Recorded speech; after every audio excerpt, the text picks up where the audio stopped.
Saudara, kita sampai di bagian akhir dari Sapa Indonesia Pagi hari ini. Sebelum nanti kita melanjutkan dengan Breaking News Kompas TV. Kita ke Korea Selatan. Saudara, perayaan Halloween di Korea Selatan berubah menjadi tragedi yang mengakibatkan sampai saat ini dilaporkan 153 orang tewas.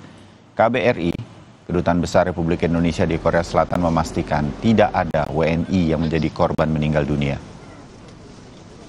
Pesta Halloween di distrik Itaewon berubah mencekam saat kerumunan besar orang memadati gang atau jalan sempit di kawasan kehidupan malam di ibu kota Korea Selatan di Seoul.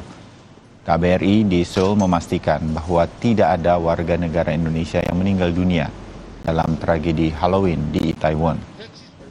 Pihak KBRI juga telah berkoordinasi dengan sejumlah rumah sakit untuk terus memantau kemungkinan adanya korban warga negara Indonesia.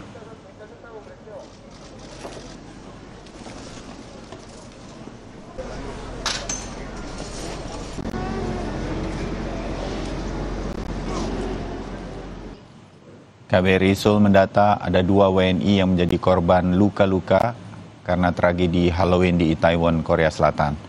WNI tersebut berinisial AR sempat dirawat di Korea University Annam Hospital dan kini sudah keluar dalam kondisi sudah baik.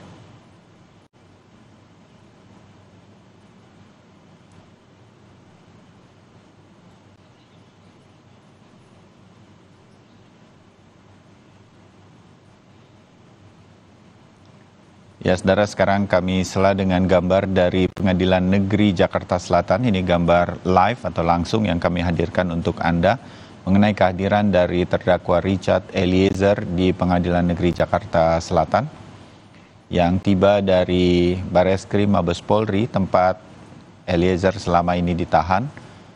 Dan kehadiran Eliezer ini sangat pagi sekali menurut kami.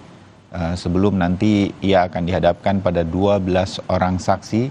Ini adalah situasi di gedung utama di Pengadilan Negeri